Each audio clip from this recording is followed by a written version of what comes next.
Right, hi and welcome back to our educators. So a few students ataupun pelajar lah, diorang request to me that they want me to teach for them about the qualitative analysis for chapter 6.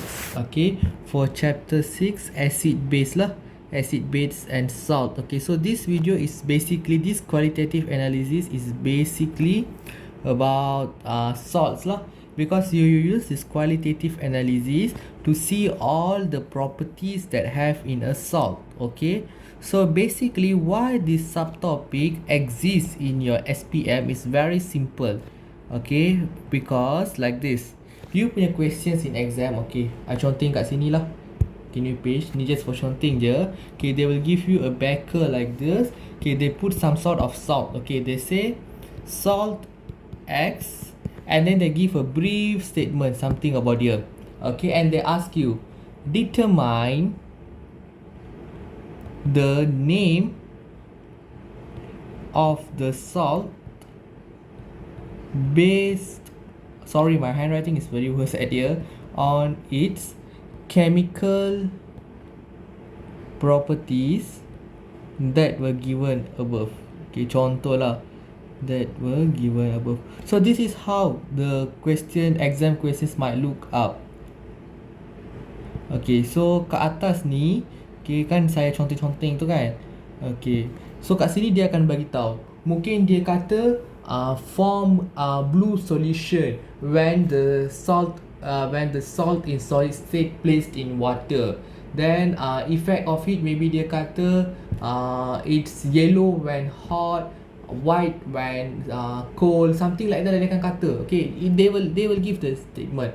So you nak tentukan all this one based on this statement, sebab tu you akan belajar qualitative analysis. Okay, so it is basically like, ingat tak in chapter 1 you guys learn about the scientific processes that you have, like 11, 12 processes. It's every step by step kan. Ni pun sama juga, ni ada beberapa steps, ada 4 steps. Okay, so that 4 steps will help you to answer this type of question. Okay, so nak tak nak, you have to master up this topic, because I'm very sure that your question about salt, for sure, whatever it is, pusing balik, pusing sana, pusing sini, it will come out and stop at this qualitative analysis. Okay, so nak tak nak, you guys have to do this topic and kena faham, because for me, this is one of the easiest topic in SPM level actually. Okay, so this subtopic is in page 197, and the learning standard that you should know is you can identify the cation and anion present in a salt through the experiment. Okay, so we have one experiment, okay, in page 198, I guess. Okay, the experiment will tell you about what the test that we will do for the cation and ion. Simply you take the salt in solid form, you put it in a test tube, you put water, then you goncang, you see the color. It's something like that. Okay, and then describe the confirmatory test. Identify. Okay, this confirmatory test to identify the cation and ion is only for certain type of salt only. Okay, it is different with the cation and ion test now. We have 2 tests for cation and ion.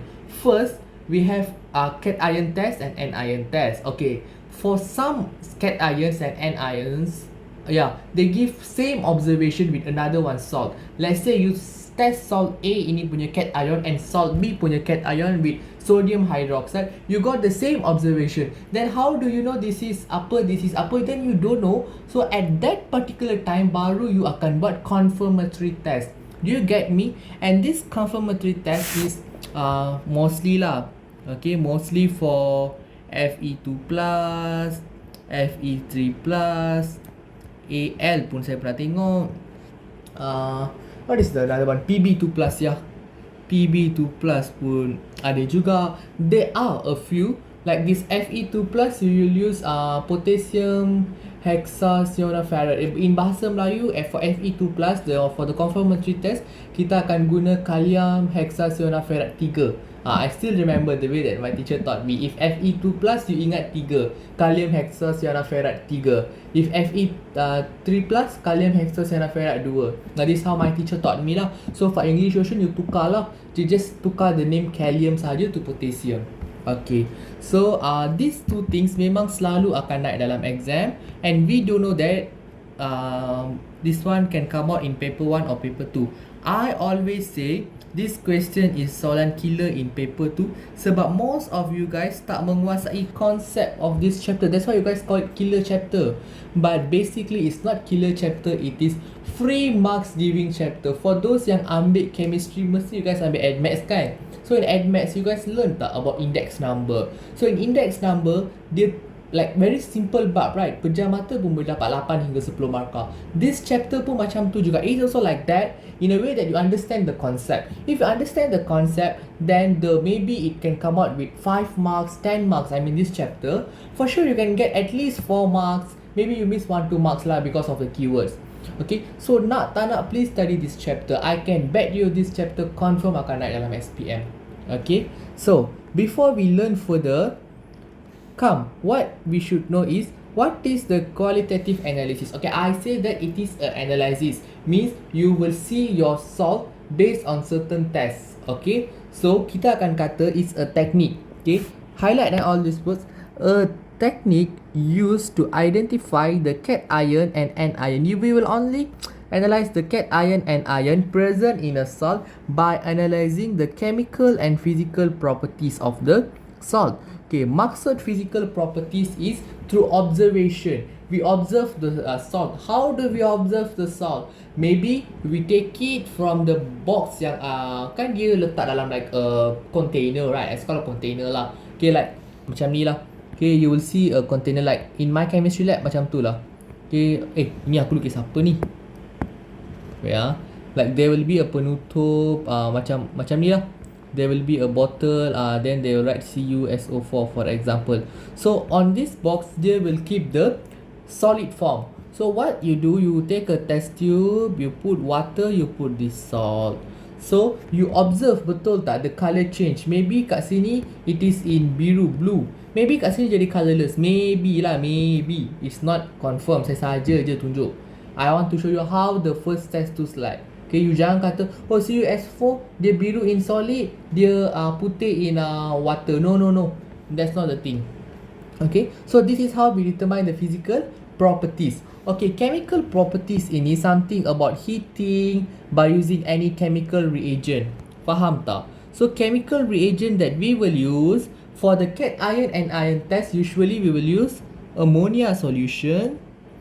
Okay, ammonia solution. Okay, I do already teach to my students how to bezakan ammonia and sodium hydroxide. Okay, let's say you tak tahu how to bezakan, you let me know in the comment box. I will do video for that.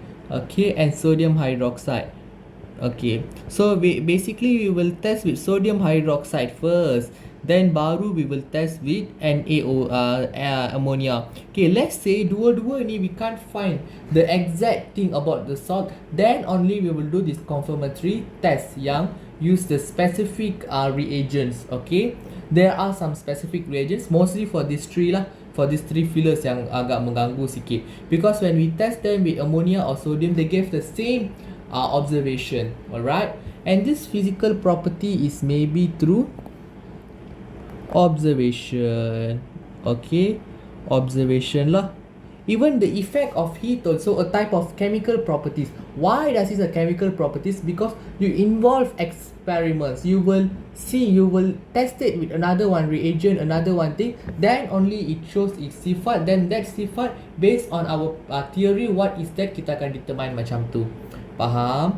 So mostly ni je you kena tahu. So nak tak nak, this definition you should know. Very simple. It is a technique to identify the cation and ion present in the salt by analyzing the chemical and physical properties. Very simple definition lo. Sangat senang nak bagi tahu sebenarnya definition of these chapters.